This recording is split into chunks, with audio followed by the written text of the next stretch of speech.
are, wherever you are, whatever you're doing, and whoever you're lucky enough to be doing it to. I'm Bushka on Blitz, or in Bits, or Mike Schmitz, or gonna get some dips. I don't know what I'm talking about. I'm going away tomorrow for a few days with the missus for our 10th wedding anniversary. Going to go do some long walks in the countryside, eat some fantastic food. Might take along my mandolin. She bought me a mandolin like last Christmas, and I've not really had a chance with all the stuff that's going on to learn how to play the mandolin correctly. So I'm hoping to just sit down and have a little bit of a strum while we have some calm, no child time. Now, this is the T110E3. That's a little window into the world of me. Congratulations, everyone. This is the T110E3. Yesterday, I did the Grill 15. Now, we've got the French tanks coming, or they're already coming. I'm uploading the update at the moment, or downloading the update at the moment. Next week, I'm going to be running a full head-to-toe on the frogs. I hope you can stick around for that. We're going to be doing comparative market analysis. Basically going to run it against other tanks, all the French tanks that I can find. Get all the boys in Patreon to give me a hand with that one. Should be a great giggle. This is the E3. Now, I did the grill yesterday, and something you would have heard me talk about with the grill is how it gets to set the tone of the engagement. That's not the case with the E3. You can see I was hoping to go to the right side because they've got a whole heap of heavies. I don't mind facing superior odds in heavies because this has such a good armor profile, and with an E100 with me and a couple of tanks behind me, but alas, our E100 is an AFKing pain in the ass. Sorry if that sounded harsh, but why would you bloody load the game up and just sit there? You are a numpty. And I don't have a lot of choice. I'm an old hand at this game. I've been here for a long time. I know where I'd be if I was in an FV215B183, right about there. Now, you might think that's a speculator. I'd say you're just far too optimistic about humanity. I know my humans. There you go. There's an FV21583 that took a big hit to the noggin already, and I'm going to give him another one. Now, I talked about the grill. When you're running a 150mm at this tier, you are basically running a tank that if you can hit 4 shots, you've done your job. If you can hit more than 4 shots, you are kicking butt. And I've basically moved up here to take advantage of this E100. I can't keep up with the rest of the team. My whole idea here is to stop them, sell myself dearly, and then have guys like that M48, who you can see there on the map, come over and help me hold them here while the rest of the team rolls down. But, I mean, we've got 2 mediums there that could quite comfortably come over and help. They just haven't. And the M48 will do 490 damage in this game, and it really annoys me when I see things like this. He's moved up the other end of the map. I mean, I've got all these targets here. All they have to do is sit where that 183 was, and they will be able to snipe straight down this line. But the M48's not going to do that, and the grill is going to flank, which annoys me even more. He's going to go past the left-hand side of the cap circle, despite the fact that I've already spotted every red tank left in the game. There are no others left. They're all here. This is the thing that gets me up at night. But whatever. I'm in an E3. And it's my own bloody fault because I haven't been able to set the terms of the engagement, and I decided that I would put my faith in the rest of the team, and I died. I get a little bit salty. It's this. See, look at that grill. That grill and that M48 really get me. He's still flanking around. He's still flanking around. I mean, it's an easy win. I've stopped him. I've put over 3k damage into him, and despite the fact that we had an AFK E100, at least the rest of the team has pushed, led by our T62A, who had a really good game.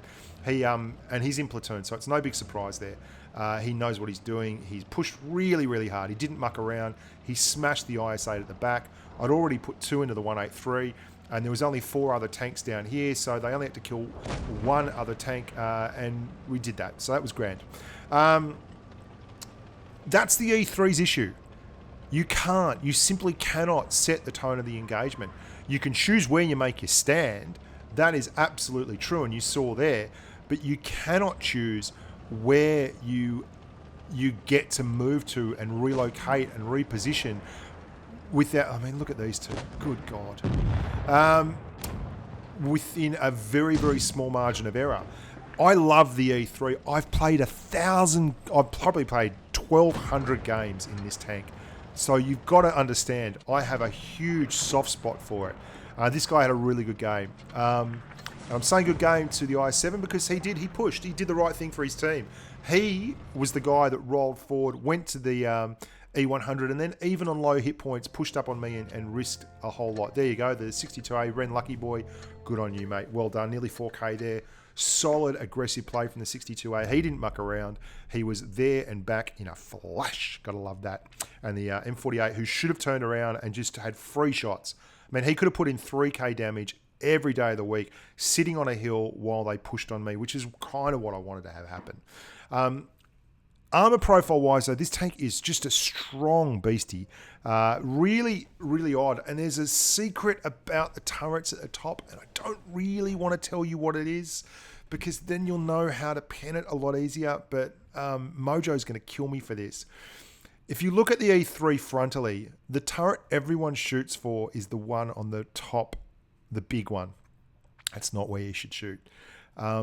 If you can hit it, there is a smaller turret that has next to no armor on the left-hand side of the gun mantlet at the top. That thing will give you the pens. The one at the top is very trollish. Looks easy. If you fire HE at it, that'll be grand. But if you really want to get the hit and you've got the time to aim, go for the raised area just to the left of the gun mantlet as you look at it. Now, that sucks. I shouldn't... That seems like giving away a trade secret, because that is really a rough one. And E3 drivers are probably pulling their hair out now. If they didn't know about it, they do now. That little beastie there, you can see it as I pulled around. I've pulled the right here. I've called right because we've got a 95, we've got a Jag Tiger, we've got me. That's 3 very slow tanks, and I want to give us a chance to move as a unit, and I want to be able to get in there. And I'll say again, when you're in a tank like the E3 that's as big and nasty and angry and has 150 millimeters worth of hurt on it, you can afford to get stuck into some of these tier 10 heavies that think they're really big bosses. What you struggle with is aggressive mediums who push up and spot you, and you can see straight away, the Jag spotted, you've got no choice. You have to turn to that target. If you don't turn to that target, you can literally lose your entire hit point pool side on. You have no armor on your side. And if they're smart, you can hit with HE on the back, very back of the tank. There's a raised area where it looks like the grill is. You can see there at the back. The sides of that are super weak. A lot of tanks can pen that with full rolls of high explosive. So you need to be facing front ways at all times. I've looked at the field and I understand there is no way in the world I can now catch up. If I push up to the right, there are tanks there that probably have the camouflage to get stuck into me, and there's a T95 over there. If I don't support the 95, what's going to happen is I will be the one that they get to come and shoot next. I'm not going to do a lot of damage this game, but I really enjoy this because this is thinking your way through a battle. That 95 is screwed. He has multiple mediums, have just looked at him. Their eyes are big as dinner plates, and they are coming for him. There is an STB-1 that just sees a blood bag of 1,600 hit points that he is going to devour. And that's him right there. I'm moving into soft cover. I'm setting up to the left, and we are definitely rethinking our life choices if we're that STB-1. And that T95 is loving me right now because he is basically going to live through this game because I will not let anyone come and touch him politely on the buttocks.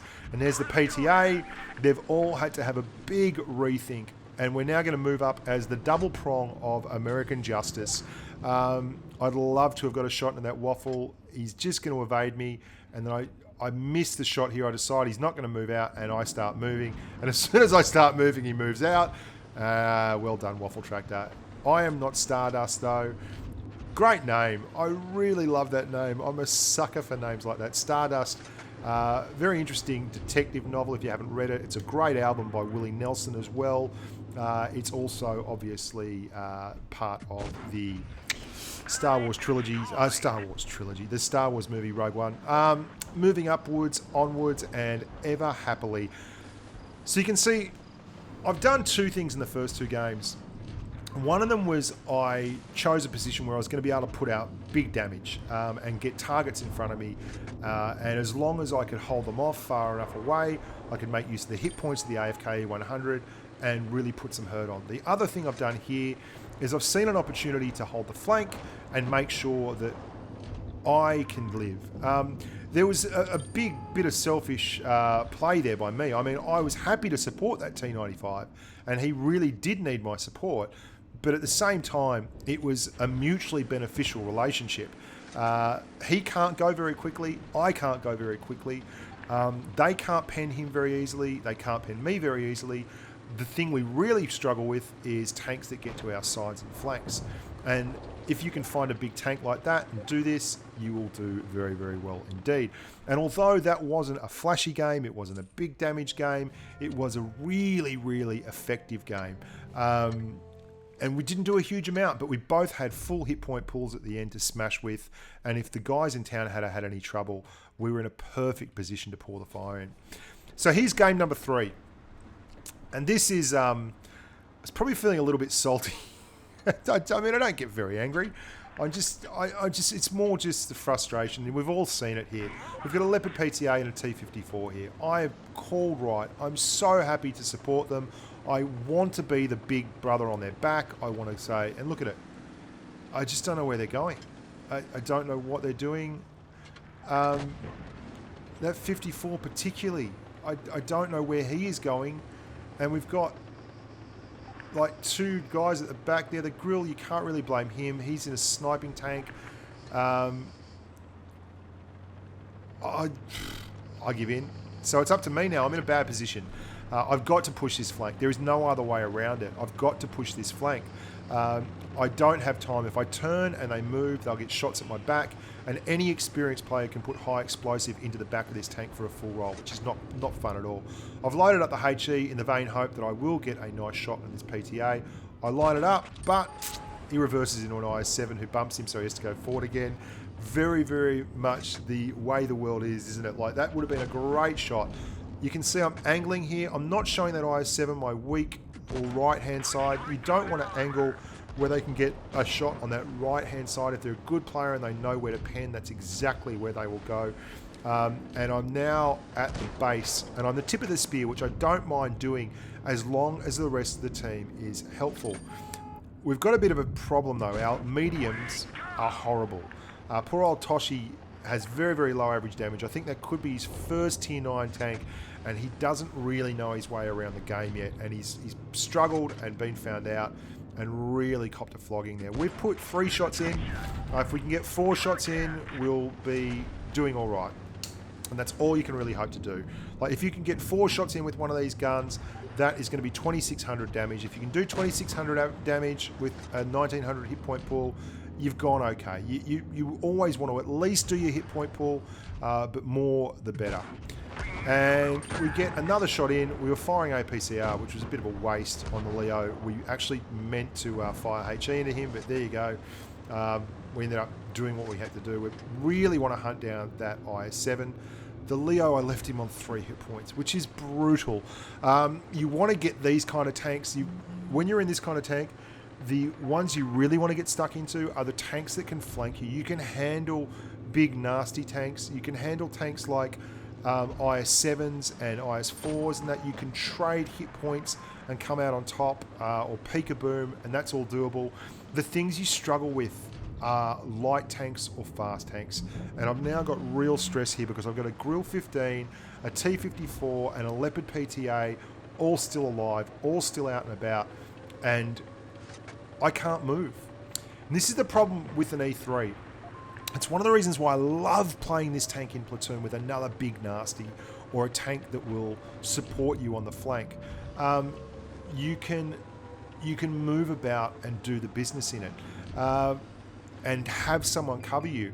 But I'm now isolated because I'm the one that's doing the pushing. We've got a Grill, Tortoise. The Tort's too slow really to do much. He doesn't have the armor profile for it. That could have gone in, but it didn't. And now we're stuck. And we're frozen. And I often say something, when you're in big, nasty tanks like this and you've got nothing but bad decisions to make, at least make them quickly. And that's what I should have done here. I should have made it quickly. I should have just pushed. I took the heat. I took 1 shot from that IS-8. I could have pushed past him, been over there, and been the helping hand maybe that saves those low hit point tanks, but I didn't. Big mistake. And how often do you see this in a match where the moment passes by and you should have done something and you didn't, and because of that, well, you lose the game. And that's exactly what's going to happen here. That IS-8, oh God, you're kidding me. I mean, if that's not the trollest armor profile in the game, I don't know what is. I really, honest to God, the IS-8, the amount of times you hit the tank and do no damage is brutal. And here I am now. I don't know where their Grill 15 is. I think he's still on my right, and I've missed it. He's not on my right anymore at all. And that's a big issue because that's the thing that's pinning me here. And the IS-7's doing the right thing. He's moving up. There's now 5 tanks on 3. I've only got this guy at the back, and he's now gone down. The Grill 15 has killed him. Our Grill 15 has killed him, but I mean, I really need someone to cover here. What I'm hoping the Grill will do is sit and be unspotted, and then maybe he can get some shots in behind me. But this is the curse of an immobile tank. This is why people who can drive loved the heavily armored Russian mediums, because it gave you a little bit of that armor profile that I've got here on the E3, the ability to bounce shots, but it gave it to me at 50 kilometers an hour. And now I'm totally stuffed because they're coming through the walls. The Grill is spotted, he's dead, and I've got 4 tanks built around. And if there was one thing I could advise you to take away from this game, it's that sometimes hesitating is just the worst thing in the world. And you can see someone's hitting me from behind, through the HE, bang, all over. And that's the T110E3. I love it to bits. I've played 1,200 games in it on purpose. We still did 2.5k, and I mean, poor old Toshi, you can see they're very low average damage. Just really low average damage. And that's a sign that you need to spend some more time building your way up through the tiers, because you probably rushed to tier 9 too early. It's Ouija. Ouija's all over the GIFs. If anyone wants to send GIFs to Ouija, do your best. He's been responding to platoon requests with send me a gift. Send Ouija a gift. Mr. Ouija needs your gifts. Good God. You can see he's a clown. So that's 3 games. Honest portrayal of the game from me. I want to try and do that with these 3-game blitzes.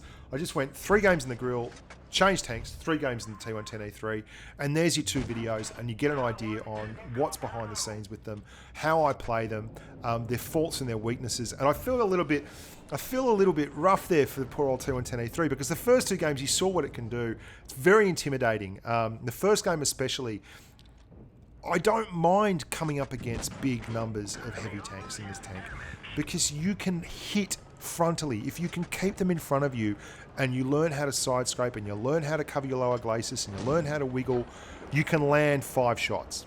5 shots will give you 3,000 damage plus. If you can land 6 shots, you'll be doing up towards 4,000 damage. And especially if you have any kind of team, if you can stay alive through 5 or 6 shots with this tank, you're very, very, very likely to win the game. My highest ever damage game is in this tank, doing just that on the old Fort Despair, where I went hull down in the old map and smacked out, I think it was 8,300 or something damage. And that was back when I was a complete and utter noob. So it's a tank that does do very well in those kind of situations. As always, look forward to your subs replay Sunday game. That should be a great giggle. I'm Bushka on Blitz. Love your work, look after your families, and stay safe on the battlefield.